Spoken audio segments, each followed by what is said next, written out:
안녕하세요. 수학은 성우쌤입니다. 오늘은 29장 경우의 수에 대해서 체크를 해보도록 할게요.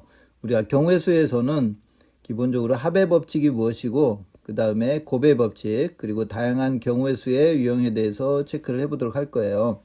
그래서 이 경우의 수 할 때는 어떤 부분에 유의해서 해야 되냐면 첫 번째로 빠지지 않게 한다는 거, 그 다음에 겹치지 않게 셌던 것을 또 센다든지 이렇게 겹치게 하지 않게끔 하는 것이 중요하고, 기본적으로는 공식이나 어떤 특수한 유형에 대해서 효율적으로 하는 방법도 있지만 기본적으로는 분류해서 계산한다는 이러한 세 가지 원칙을 가지고서 경우의 수는 일단 가장 중요한 게 정확한 계산이 제일 중요하다고 볼 수가 있어요. 효율적인 어떤 풀이도 중요하지만 어떤 정확하게 계산하는데 그것을 하는 과정이 분류한다. 정확하게 분류를 해서 계산하는 그 과정이 중요하다는 생각을 좀 해주시고, 그 다음에 충분한 생각을 한다.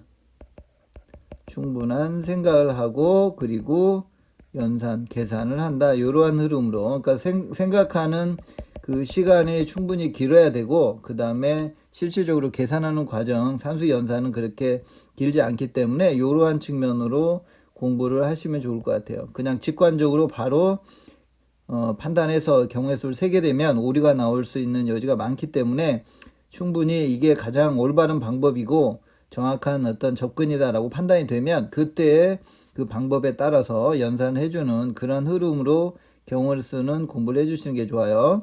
자, 그러면 이제 첫 번째로 합의 법칙에 대해서 한번 체크를 해보도록 할게요. 자, 그런데 우리가 이제 경우의 수를 하는 데 있어서 사용하는 조금 생소한 그런 용어들이 있어서 그걸 먼저 선생님이 정의를 좀 하고 이렇게 가도록 할게요. 자, 일단 첫 번째로 우리가 이제 경우의 수를 사용할 때 가장 큰 개념이 이제 표본 공간이라고 하는 이런 개념이 등장할 거예요. 그래서 이 표본 공간이라고 하는 부분은 특정 실험에서 나타낼 수 있는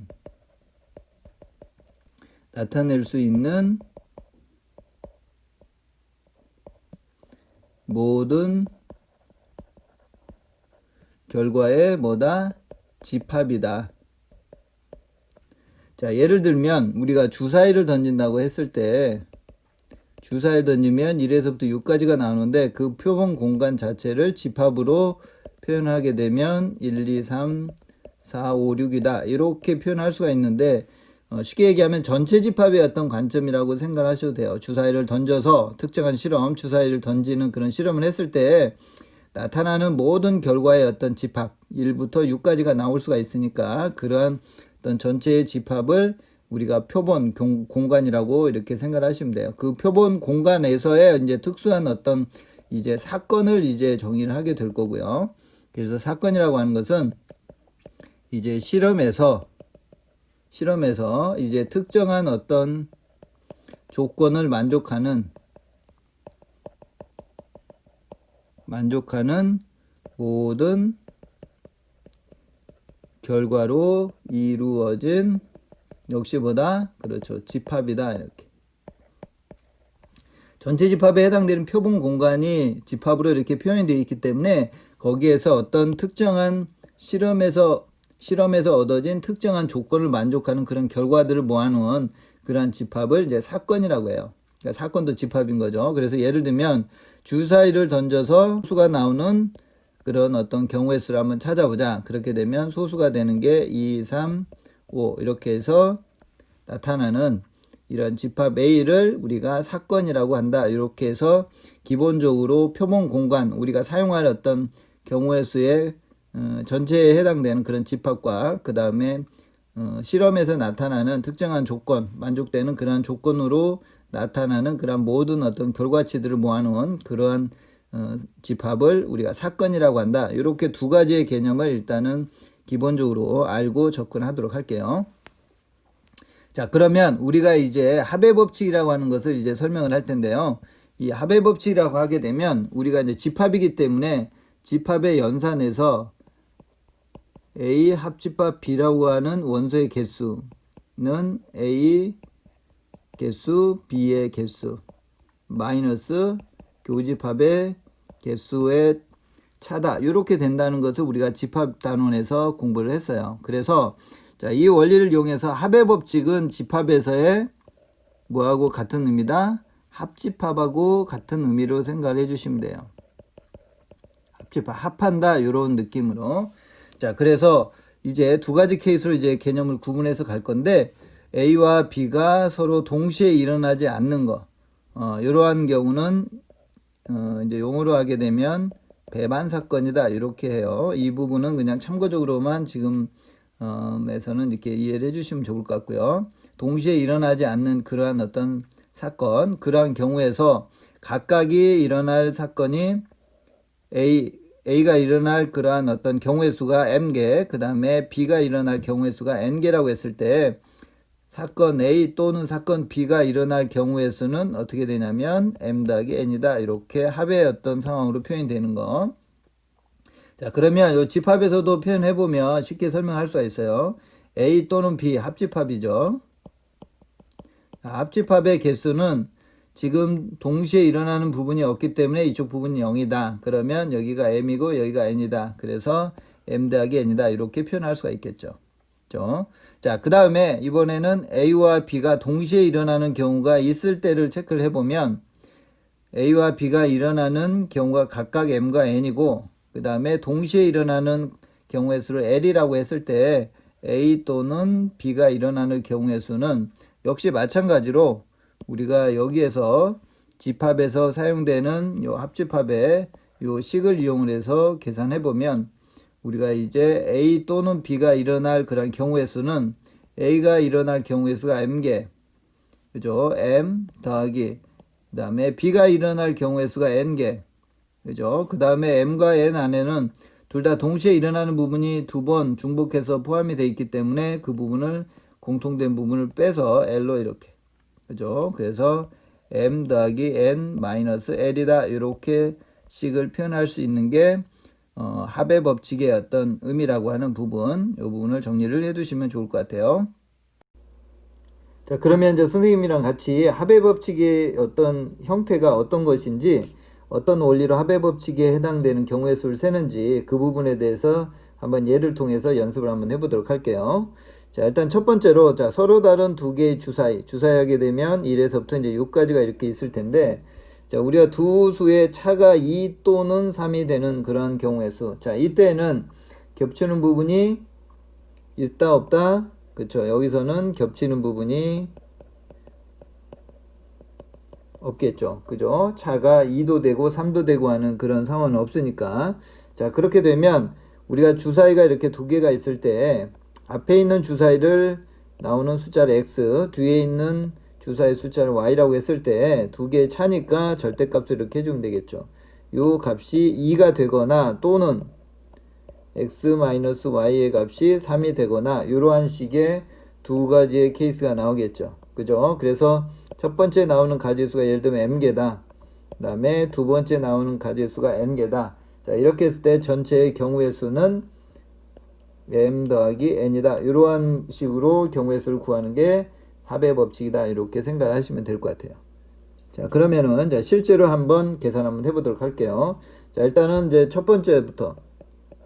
자, 첫 번째로 차가 2가 되는, 자, 차가 2가 되는 이러한 경우에 대해서 한번 경우의 수를 한번 체크를 해볼게요. 자, 이 경우도 빠지지 않게 해야 되기 때문에 이런 경우도 작은 숫자부터 이렇게 정리를 해주시는 게 좋아요. 그래서 첫 번째가 1, 3 이렇게, 그죠? 자, 그러면 이제 이 부분을 이제 하나를 키우고 2하고 4하고 이렇게, 그 다음에 3하고 5하고, 그죠? 그 다음에 4하고 6하고 이렇게. 자, 그럼 이제 오른쪽이 이제 6으로 끝났기 때문에 이제 다 됐고, 자, 그 다음에 여기에서 이제 또 해야 되는 부분은 절대값으로 했기 때문에 여기가 3하고 1이 되는 부분도 있고, 같은 경우가 반복해서 나타날 수가 있겠죠. 그래서 지금 전체적으로 개수는 4가지가 될 거고, 이 두 가지 경우를 2하고 3을 이렇게 바꿔서 세는 그 부분이 똑같이 나오기 때문에 곱하기 1을 해서 8이 8가지가 된다는 걸 알 수가 있겠네요. 그렇죠? 자, 그럼 이제 두 번째로는 이번에는 이제 차가 3이 되는 경우, 요 경우를 한번 체크를 해보도록 할게요. 역시 마찬가지로 자, 분류를 하면서 갈 거니까 2하고 4, 2하고 5, 그 다음에 3하고 6 이렇게 해서 여기서 세 가지가 나오니까 따라서 역시 두 개를 이렇게 바꿨을 때도 똑같이 차가 3이 되니까 3 곱하기 2 이렇게 해서 6가지다 이렇게 할 수 있겠네요. 그래서 따라서 8 더하기 6에서 14다 이렇게 계산할 수 있겠네요. 아시겠죠? 자, 그 다음에 이제 이번에는 이제 두 번째로 1에서부터 50까지 해서 3의 배수와 5의 배수, 3의 배수가 되거나 아니면 5의 배수. 자, 이 부분은 앞에서 했던 거랑 좀 차이가 있는 부분이 이 겹치는 부분이 이번에는 있을까요? 없을까요? 자, 이번에는 겹치는 부분이 있겠죠. 그죠? 그래서 그 겹치는 부분이 두 번 경우의 수에서 포함이 되기 때문에 카운트가 되기 때문에 우리가 그 부분을 마이너스로 해서 빼주는 그러한 예라고 생각을 하시면 될 것 같아요. 자, 그러면 첫 번째로 자, 3의 배수가 몇 개인지를 먼저 체크를 한번 해보죠. 자, 50을 3으로 나누게 되면 우리가 16이 된다는 걸 알 수가 있겠죠. 그래서 16개가 되겠네요. 이렇게. 자, 그 다음에 이제 두 번째로 만약에 이제 5의 배수. 자, 5의 배수는 5로 나누게 되면 총 10개가 된다는 걸 쉽게 알 수가 있겠네요. 자, 그 다음에 이제 세 번째로 우리가 3의 배수가 되면서 5의 배수가 되는, 즉 뭐의 배수? 그렇죠. 15의 배수가 되는 이 부분이 지금 겹치는 상황이 되는 거니까 이 15로 나누게 되면 45에서 3 이렇게 되겠네요. 세 가지 경우가 지금 겹친다는 얘기예요. 그죠? 이쪽과 이쪽에서. 그래서 이제 최종적으로 합의 법칙을 하게 되면 총 3의 배수 16개 또는 5의 배수 10개. 그런데 겹치는 부분이 세 가지가 있으니까 세 가지 이렇게 빼주면 되겠죠. 그죠? 그래서 총 몇 개다? 그렇죠. 23가지다. 이렇게 계산해 주시면 될 것 같아요. 그죠? 자, 이번에는 이제 세 번째로 합의 법칙의 또 다른 예를 한번 살펴보도록 할게요. 자, 주사위의 눈을 각각 A, B라고 이렇게 했을 때 그 A, B를 2차 방정식의 개수라고 했을 때 다음 세 가지에 대한 경우의 수를 한번 체크를 해보도록 할게요. 자, 일단 이제 중근. 자, 근의 개수를 체크를 하는데 중근. 자, 판별식을 체크를 해야 되겠죠. 판별식은 A의 제곱 마이너스 4B가 될 거고 요 값이 0이 되는 그러한 값을 체크를 하면 되겠네요. 그죠? 자, 그러면 따라서 A의 제곱이 4B가 되겠다. 이렇게. 그죠? 자, 이렇게 됐을 때는 어느 쪽을 기준에든 상관은 없는데 가급적이면은 이 경우는 B의 값을 기준으로 하시는 게 조금 더 좋을 거예요. 큰 차이는 없는데 그래서 예를 들면 왼쪽에 있는 A의 제곱이 제곱식이기 때문에 B를 통해서 오른쪽도 제곱식이 돼야 되니까 그래서 일단 첫 번째로 1이 되면 되겠네요. 그죠? 그러면 A의 값은 2가 될 거고요. 그죠? 그 다음에 두 번째로는 요게 2의 제곱이니까 오른쪽도 4, 2의 제곱인 4가 오면 될 거고 그때는 A의 값은 4가 되겠네요. 그죠? 자, 이렇게 해서 몇 가지? 두 가지만 가능하겠네요. 그죠? 나머지 B에서의 제곱수는 1과 4밖에는 없으니까 자, 그래서 두 가지가 된다 이렇게 체크할 수 있겠네요. 자, 그 다음에 이번에는 이제 실근을 가질 조건이에요. 그러면 실근이니까 판별식 a제곱 마이너스 4b가 0보다 크거나 같아요. 그래서 따라서 a제곱이 4b보다는 크거나 같다 이렇게. 자, 이때도 기준을 뭘로? 그렇죠. b를 기준으로 한번 해볼게요. 그래서 b가 1이다 이렇게.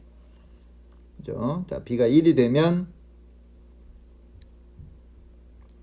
A의 값은 여기다 1을 집어넣으면 4가 되니까 2부터 3, 4, 5, 6까지가 가능하겠죠. 그죠? 자, 그 다음에 이제 두 번째로 분류를 하게 되면 B가 2가 된다. 자, 이렇게 되면 A의 값은 8보다는 크니까 9, 3의 제곱이니까 3부터 6까지가 가능할 거고요. 자, 세 번째로 B가 만약에 3이 되면 A의 값은 3, 4, 12니까 4, 4, 16에 해당되는 4부터 A 값이 돼야 되겠죠.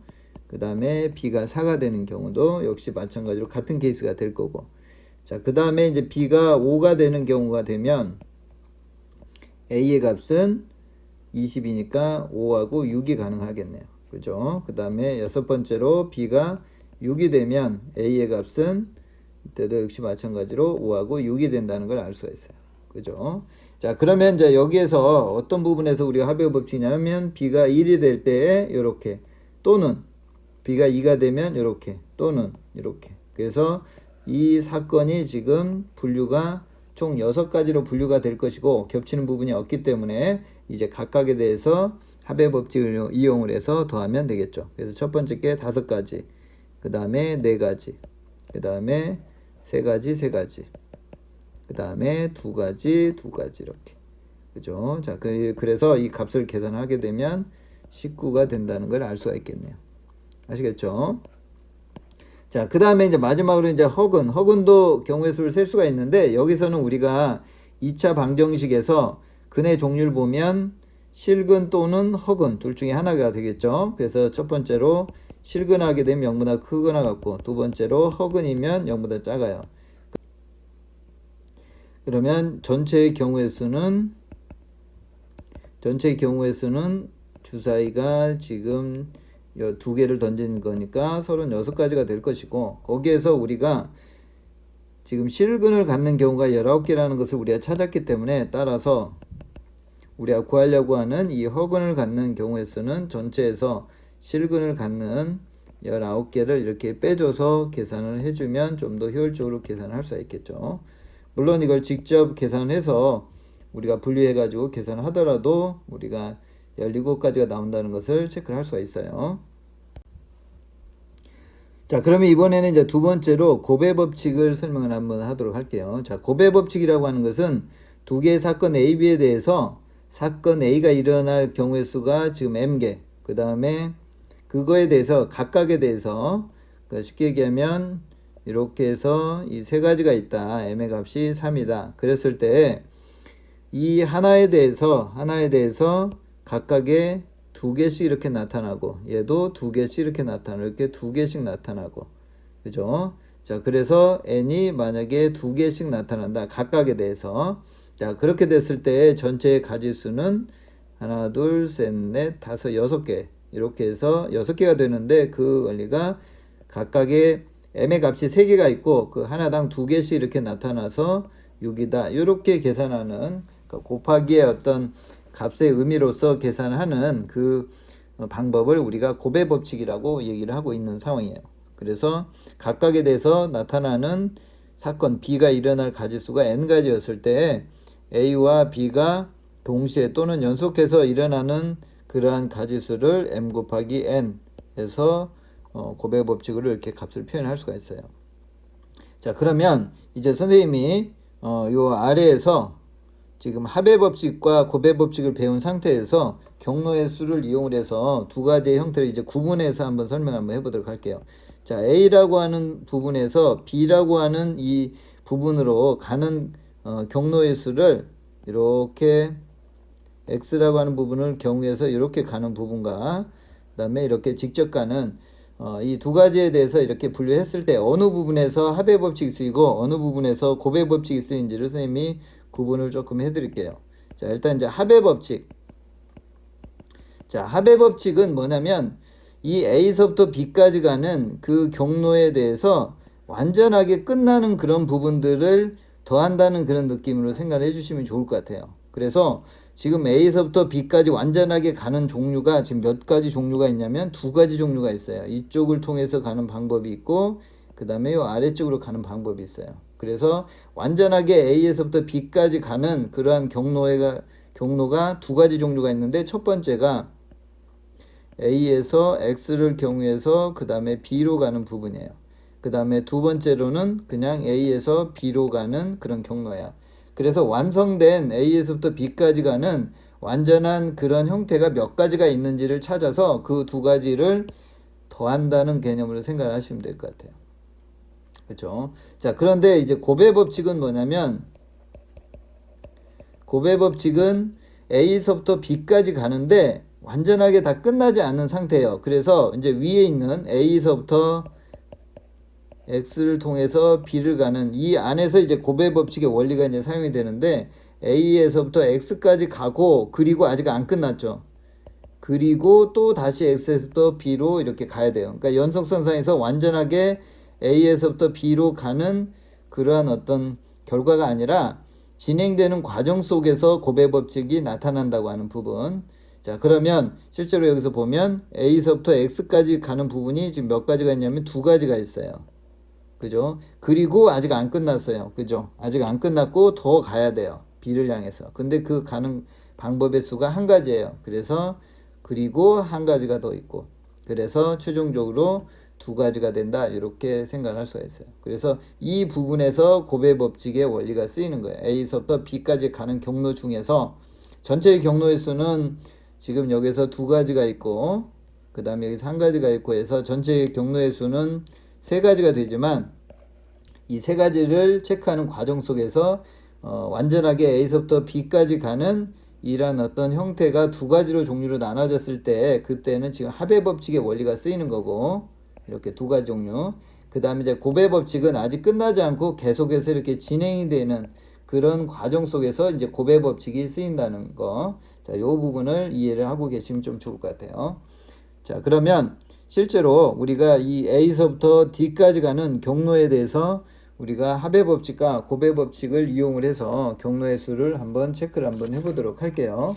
자, 이 부분도 마찬가지로 문제 자체가 어려운 게 아니라 빠뜨리거나 아니면 이제 겹치는 부분들 이런 부분들이 나타나지 않게끔 정확하게 분리하는 것이 중요하기 때문에 선생님이랑 같이 하나씩 분리를 한번 해보도록 할게요. 자, 일단 A에서부터 출발해서 최종 목적지는 지금 D까지 가는 그런 경로의 수예요. 자, 그러면 첫 번째로 A를 통해서 B를 통해서 이렇게 D로 가는 이러한 경로가 있을 거고요.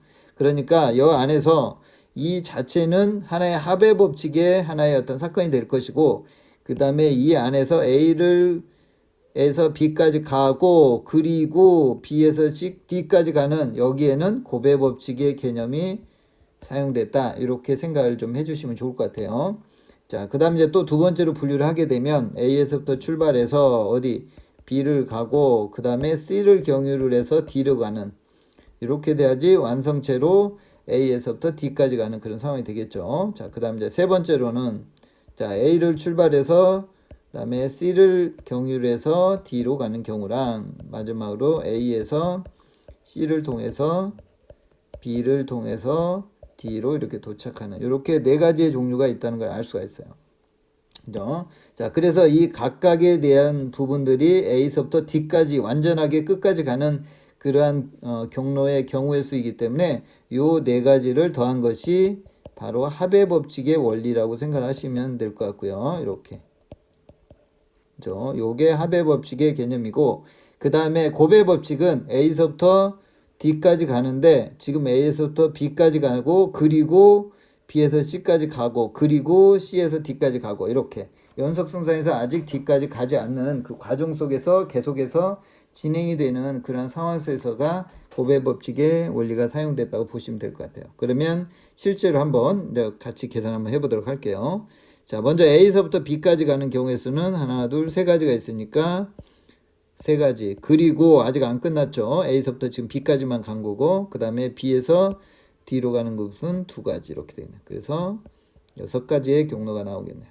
그죠? 자, 같은 원리로 자, A서부터 B까지 아직 안 끝났죠. 세 개가 가고 그리고 다시 B에서 C 쪽으로 가야 되니까 두 가지. 그리고 C에서 마지막으로 D까지가 두 가지 이렇게. 그래서 12가지가 되겠고요. 자, 그 다음에 A에서 C를 통해서 D까지 가는 거. 자, 첫 번째로 두 가지가 될 거고, 이렇게. 그 다음에 C에서 D로 가는 부분도 두 가지. 그죠? 그래서 네 가지다. 이렇게 되겠네요. 자, 마지막으로. 자, A에서 C까지 가는데 두 가지. 그 다음에 C에서 B로 가는 게 또 역시 그리고 두 가지. 그리고 마지막으로 B에서 D까지 가는 게 두 가지. 해서 총 8가지가 되겠네요. 자, 그러니까 이제 합의 법칙으로 최종적으로 계산해보면 6 더하기 12 더하기 4 더하기 8이고 당연히 겹치는 부분은 없겠죠. 자, 그래서 요 값이 30까지다. 이렇게 계산해 주시면 될 것 같아요. 아시겠죠? 자, 이번에도 지금 고배 법칙에 대한 그러한 원리를 다항식의 전개를 통해서 한번 확인 한번 해보도록 할게요. 자, 여기서 왜 고배 법칙이 쓰이냐면 예를 들면 m 곱하기 n 그 다음에 P 더하기 Q. 자, 이 부분을 실제로 전개를 한번 해볼게요. 전개를 하게 되면 M이 이렇게 전개가 되어 있죠. 그러니까 M이 P하고도 만나고 M이 Q하고도 이렇게 만나겠죠. 이렇게. 자, 그 다음에 요 N이라고 하는 부분이 P하고도 만나고 Q하고도 이렇게 만나겠죠. 그래서 n이 p하고 만나고 n이 q하고 이렇게 만나는 거예요. 이렇게.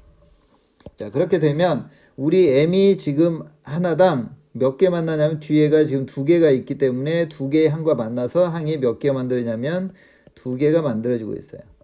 그죠? 같은 방법으로 이 n이라고 하는 부분도 뒤에 항이 지금 두 개가 있기 때문에 뒤에도 두 개가 이렇게 만들어진다는 걸 알 수가 있어요. 자, 그러면 이렇게 해서 우리가 실질적으로 하나, 둘, 셋, 넷 이렇게 네 개의 항이 나온다 이렇게 직접 세는 것이 아니라 이제 고배 법칙의 원리를 이용해서 한번 계산 한번 해볼게요.